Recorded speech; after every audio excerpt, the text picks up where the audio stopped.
व्यास जी बोले, एक समय नैमिषारण्य तीर्थ में 88,000 मुनि एकत्र होकर पुराणों के ज्ञाता श्री सूत जी से पूछने लगे।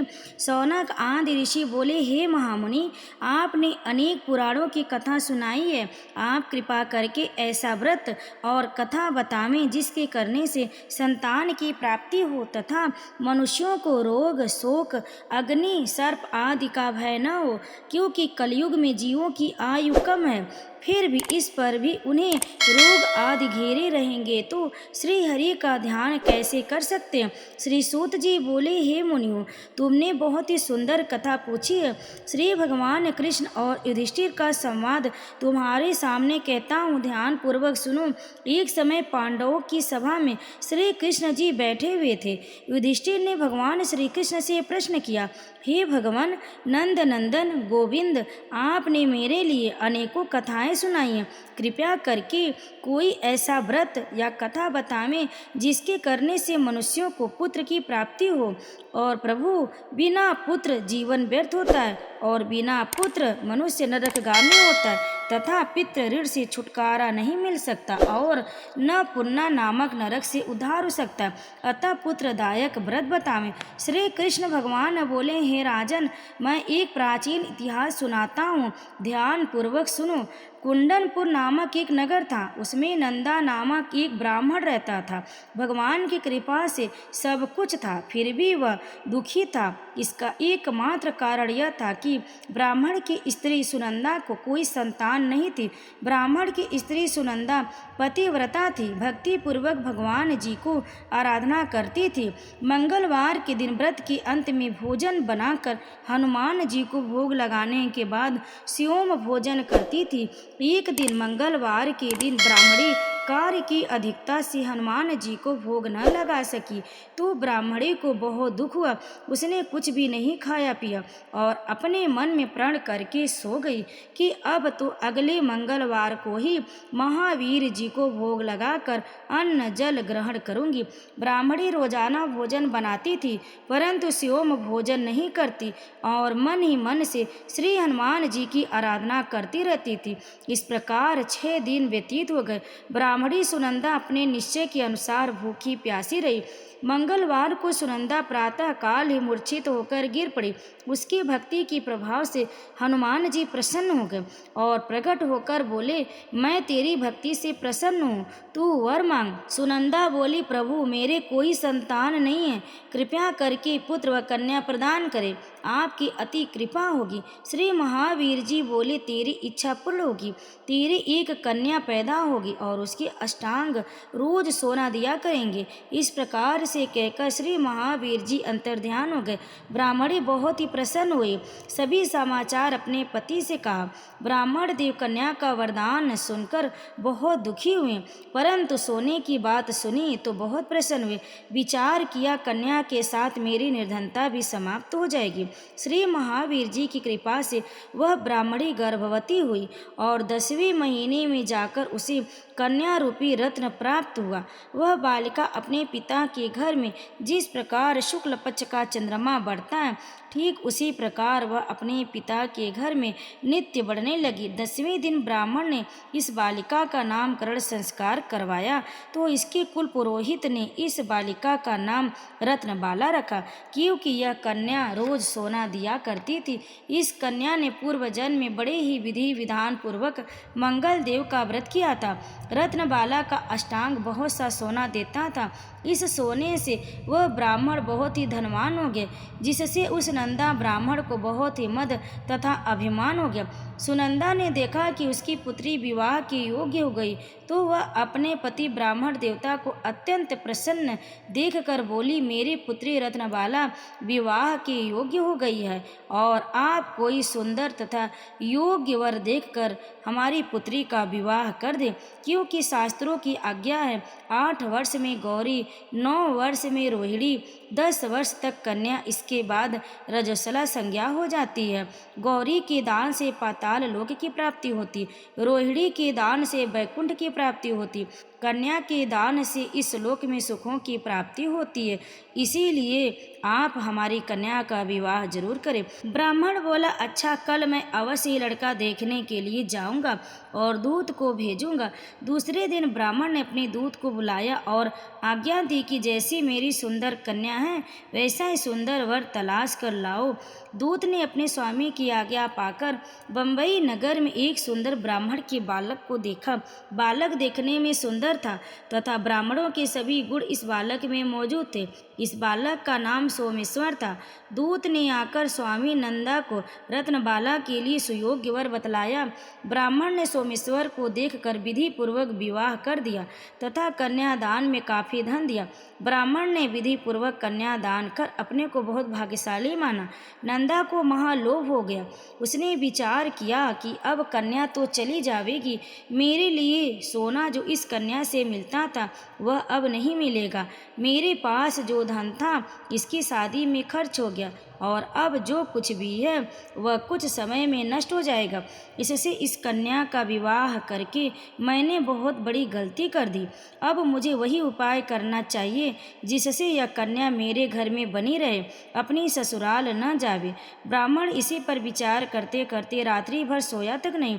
उसने विचार किया कि जब कन्या को लेकर सोमेश्वर अपने घर के लिए जाएगा तो वह छिप कर मार्ग में उसका वध कर देगा और अपनी कन्या रत्नबाला को अपने घर ले आएगा, जिससे उसके लिए नियमित रूप से सोना मिलता रहेगा और समाज का कोई मनुष्य उसे दोष नहीं दे सकेगा। प्रातः काल हुआ। नंदा और सुनंदा ने जमाई तथा लड़की को खूब धन देकर विदा किया। सोमेश्वर अपनी पत्नी रत्नबाला को ससुराल से अपने घर लेकर चल दिया। ब्राह्मण नंदा महालोभ के वशीभूत होकर मार्ग में छिपा हुआ था कि जमाई को मारकर रत्नबाला को फिर अपने घर ले जावे, जिससे उसे अष्टांग सोना मिलता रहे, वह कभी निर्धन ना होवे। नंदा ने अवसर पाकर सोमेश्वर का वध कर दिया और अपनी लड़की रत्नबाला के पास जाकर बोला कि हे पुत्री, मार्ग में लुटेरे ने तेरे पति का वध कर दिया है। अब तू घर चल, वहाँ पर ही रहना और अपना शेष जीवन व्यतीत करना। भगवान की इच्छा के आगे किसी का कोई वश नहीं चलता है। उसे जो अच्छा लगता वही करता है और बेटी, जो भाग्य में लिखा है वही होगा। इसमें किसी का कोई वश नहीं है। अपने पिता के द्वारा अपने पति की मृत्यु का समाचार सुनकर रत्नबाला बहुत दुखी हुई और अनेक प्रकार से रुदन करने लगी और अपने पिता से बोली, हे पिताजी, इस संसार में जिस स्त्री का पति नहीं है उस स्त्री का जीना व्यर्थ है। मैं अपने पति के साथ ही अपने शरीर को जला दूंगी और सती होकर अपने इस जन्म को, अपने माता पिता के नाम को तथा सास ससुर की यश को सार्थक करूंगी। मैं अब घर लौट कर नहीं जाऊंगी। अपनी कन्या रत्नबाला के वाक्यों को सुनकर ब्राह्मण बहुत दुखी हुआ। विचार करने लगा, मैंने व्यर्थ इसका वध किया, क्योंकि रत्नबाला इसके पीछे अपने प्राण तक देने को तैयार है। मेरे लिए तो यह धन अब प्राप्त होगा ही नहीं, मेरा तो दोनों तरफ से मरण हो गया। और यह सोचकर बहुत ही रोने लगा। सोमेश्वर की चिता बनाई गई। सोमेश्वर की स्त्री रत्नबाला सती होने की इच्छा से अपने पति के सिर को अपनी गोद में रखकर चिता पर बैठ गई। जैसे ही अग्नि लगाई वैसे ही मंगलदेव प्रसन्न हो गए और बोले, हे रत्नबाला, मैं तेरी पति भक्ति से प्रसन्न हूँ, तू वर मांग। रत्नबाला ने अपने पति देव का जीवन दान मांगा। मंगलदेव बोले, रत्नबाला, तेरा पति अजर अमर और महाविद्वान हो जाएगा और भी जो कुछ तेरी इच्छा हो वर मांग। रत्नबाला बोली, हे ग्रहों के स्वामी, यदि आप मुझ पर प्रसन्न हैं तो मुझे यह वरदान दीजिए कि जो आपका मंगलवार के दिन प्रातः काल लाल पुष्प लाल चंदन से पूजन कर आपका स्मरण करे, उसको रोग और व्याधि कभी भी न हो, उसका स्वजनों से कभी भी वियोग न हो और सर्प अग्नि तथा शत्रुओं का भय न रहे। जो स्त्री मंगलवार का व्रत करे वह कभी विधवा न हो, अनेक पुत्र और पौत्रों की प्राप्ति हो। मंगल देव तथास्तु कहकर अंतर्ध्यान हो गए। सोमेश्वर मंगल देव की कृपा से जीवित हो गया। रत्नबाला अपने पति को प्राप्त कर बहुत ही प्रसन्न हुई और मंगलवार का व्रत प्रत्येक मंगलवार को कर व्रतराज और मंगल देव की कृपा से इस लोक में नाना प्रकार के सुख भोग कर अंत में पति के साथ स्वर्गलोक को गई। तो प्रेम से बोलिए महावीर की जय। अब आइए सुनते मंगलवार व्रत की दूसरी कथा। ऋषि नगर में केशव दत्त ब्राह्मण अपनी पत्नी अंजलि के साथ रहता था। केशव दत्त के घर में धन संपत्ति की कोई कमी नहीं थी।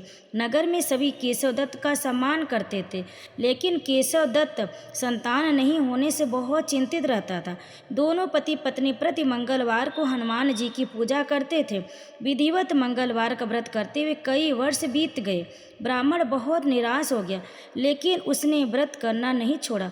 कुछ दिनों के बाद केशव दत्त हनुमान जी की पूजा करने के लिए जंगल में चला गया। उसकी पत्नी अंजलि घर में रहकर मंगलवार का व्रत करने लगी। दोनों पति पत्नी पुत्र प्राप्ति के लिए मंगलवार का विधिवत व्रत करने लगी। अंजलि ने अगले मंगलवार को व्रत किया, लेकिन किसी कारणवश उस दिन अंजलि हनुमान जी को भोग नहीं लगा सकी और इस दिन वह सूर्यास्त के बाद भूखी ही सो गई। अगले मंगलवार को हनुमान जी को भोग लगाए बिना उसने भोजन नहीं करने का प्रण कर लिया। 6 दिन तक अंजलि भूखी प्यासी रही। 7वें दिन मंगलवार को अंजलि ने हनुमान जी की पूजा की, लेकिन तभी भूख प्यास के कारण अंजलि बेहोश हो गई। हनुमान जी ने उसे स्वप्न में दर्शन देते हुए कहा, उठो पुत्री, मैं तुम्हारी पूजा पाठ से बहुत प्रसन्न हूँ। तुम्हें सुंदर और सुयोग्य पुत्र होने का वर देता हूँ। यह कहकर हनुमान जी अंतर्ध्यान हो गए। तत्काल अंजलि ने उठकर हनुमान जी को भोग लगाया और स्वयं भोजन किया। हनुमान जी की अनुकंपा से अंजलि ने एक सुंदर शिशु को जन्म दिया। मंगलवार को जन्म लेने के कारण उस बच्चे का नाम मंगल प्रसाद रखा गया। कुछ दिनों बाद अंजलि का पति केशव दत्त भी घर लौटकर आया। उसने मंगल को देखा तो अंजलि से पूछा, यह सुंदर बच्चा किसका है? अंजलि ने खुश होते हुए हनुमान जी के दर्शन देने और पुत्र प्राप्त होने का वरदान देने की सारी कथा सुना दी, लेकिन केशव दत्त को उसकी बातों पर विश्वास नहीं हुआ। उसके मन में पता नहीं कैसे यह कुलसित विचार आ गया कि अंजलि ने उसके साथ विश्वासघात किया। अपने पापों को छिपाने के लिए अंजलि झूठ बोल रही। केशव दत्त ने उस बच्चे को मार डालने की योजना बनाई। एक दिन केशव दत्त स्नान के लिए कुएं पर गया। मंगल भी उसके साथ गया। केशव दत्त ने मौका देखकर मंगल को कुएं में फेंक दिया और घर आकर बहाना बना दिया कि मंगल तो कुएं पर मेरे पास पहुंचा ही नहीं। केशव दत्त के इतने कहने के ठीक बाद मंगल दौड़ता हुआ घर लौट आया। केशव दत्त मंगल को देखकर बुरी तरह हैरान उठा। उसी रात हनुमान जी ने केशव दत्त को स्वप्न में दर्शन देते हुए कहा, तुम दोनों के मंगलवार के व्रत करने से प्रसन्न होकर पुत्र जन्म का वर मैंने दिया था, फिर तुम अपनी पत्नी पर शक क्यों करते हो? उसी समय केशव दत्त ने अंजलि को जगाकर उससे क्षमा मांगते हुए स्वप्न में हनुमान जी के दर्शन देने की सारी कहानी सुनाई। केशव दत्त ने अपने बेटे को हृदय से लगाकर बहुत प्यार किया। उस दिन के बाद सभी आनंद पूर्वक रहने लगे। मंगलवार का विधि पूर्वक व्रत करने से केशव दत्त और उनके सभी कष्ट दूर हो गए। इस तरह जो स्त्री पुरुष विधिवत मंगलवार का व्रत करके व्रत कथा सुनते हैं, हनुमान जी उनके सभी कष्ट दूर करके घर में धन संपत्ति का भंडार भर देते। शरीर के सभी रक्त विकार के रोग भी नष्ट हो जाते। तो प्रेम से बोलिए बजरंग बली की जय। भक्तों, अब आइए सुनते हनुमान चालीसा। श्री गुरु चरण सरोज रज निज मन मुकुर सुधार, बरनउँ रघुबर बिमल जसु जो दायक फल चार। बुद्धिहीन तनु जानिके सुमिरो पवन कुमार, बल बुद्धि विद्या देहु मोहि हरऊ कलेश विकार। जय हनुमान ज्ञान गुण सागर, जय कपीश तिहु लोक उजागर। रामदूत अतुलित बल धामा, अंजनी पुत्र पवन सुत नामा। महावीर विक्रम बजरंगी, कुमति निवार सुमति के संगी।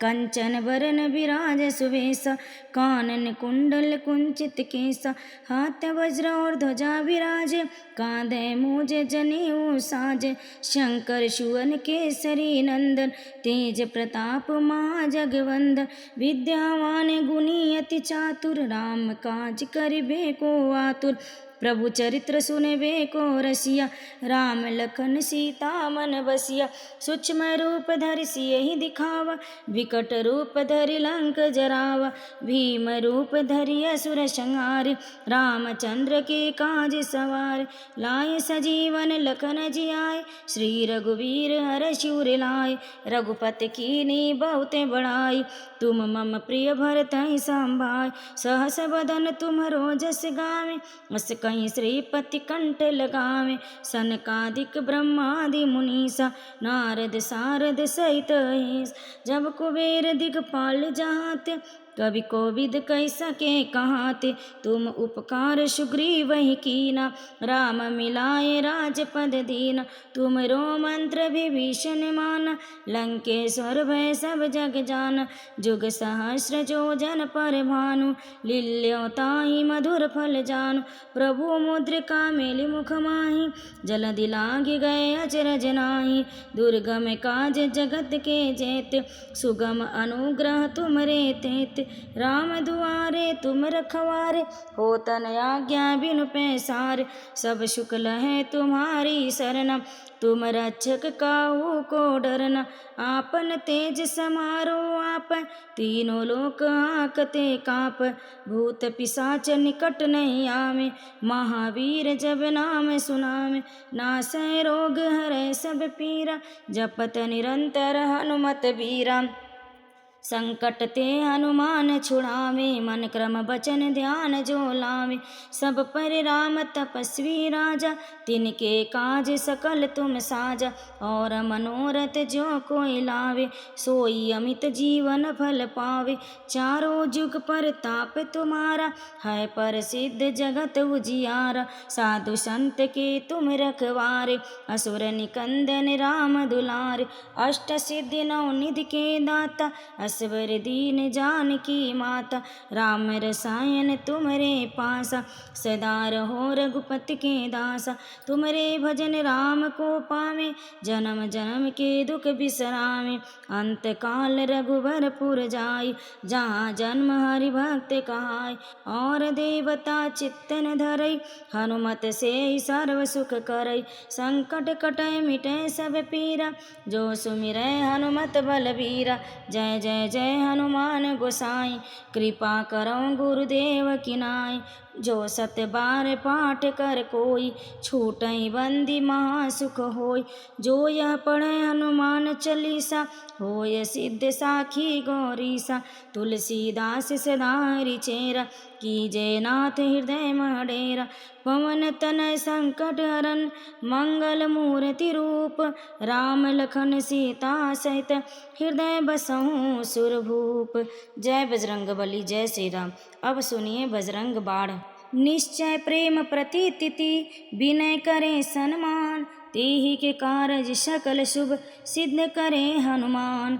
जय हनुमंत संत हितकारी, सुन लीजिए प्रभु अर्जी हमारी, जिनके काज विलंबन कीजिए, आतुर दौरी महासुख दीजिए। जैसे कूद सिंधु मई पारा, सुरसा वदन पैठ विस्तारा, आगे जाय लंकिनी रोका, मारे हुलात गई सुरलोका। जाय विभीषण को सुख दीना, सीता निरखी परम पद लीना। बाग उजार सिंधु महबोरा, अति आतुर जम कातर तोरा। अक्षय कुमार मारि संहारा, लूम लपेट लंक को जारा। लाह समान लंक जर गई, जय जय धुन सुरपुर नभ भई। अब विलंब के कारण स्वामी, कृपा करऊँ रे अंतरयामी। जय जय लखन प्राण के दाता, आतुर है दुख करहु निपाता। जय हनुमान जयति बल सागर, सूर समूह समरत भटनागर। ओम हनु हनु हनु हनुमंत हठीले, बैरहु मार वज्र के कीले। ओम ह्रीं ह्रीं ह्रीं हनुमंत कपीसा, ओम हूम हूम हूम हनु अरुर सीसा।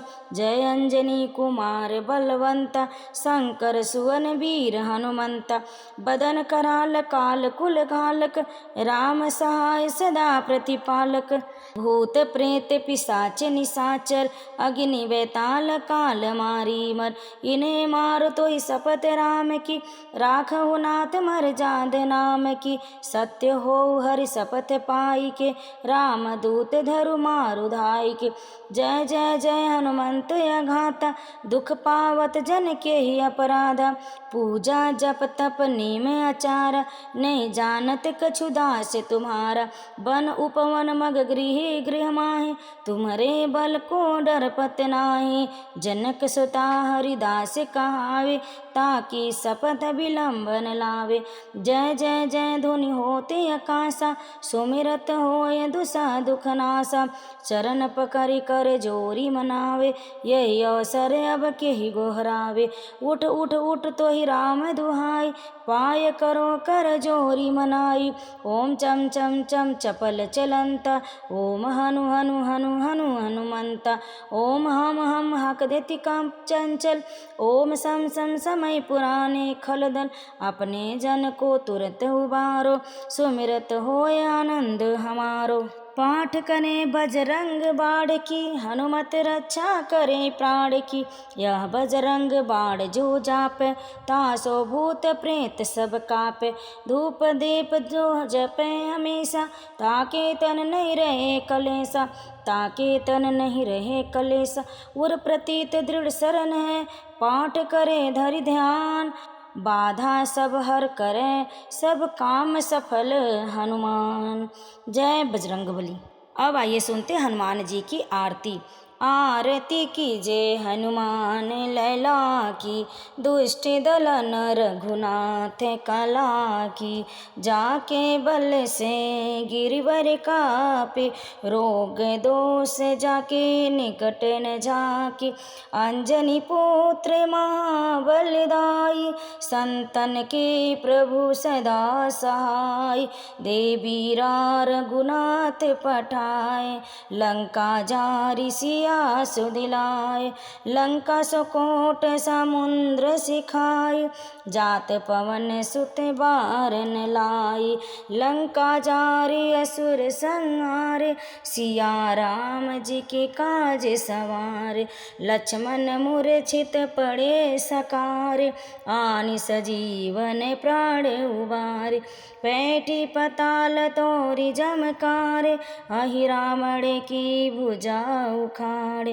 बाएं भुजा असुर दल मारे, दाहिने भुजा संत जन तारे।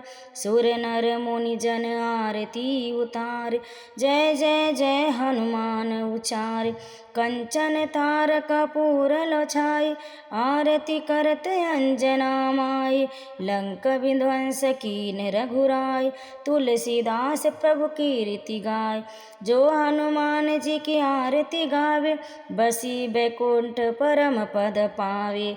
प्रेम से बोलिए बजरंग बली की जय। कथा को अंत तक श्रवण करने के लिए आप सभी भक्तों का बहुत बहुत धन्यवाद। अगर आपको हमारी कथा पसंद आए, वीडियो को लाइक जरूर करें, शेयर करें, कमेंट में जय श्री राम लिखकर हमारे चैनल दिव्य कथा को सब्सक्राइब जरूर करें। आप सभी भक्तों पर बजरंग बली की कृपा सदैव बनी रहे। जय बजरंग बली, जय श्री राम।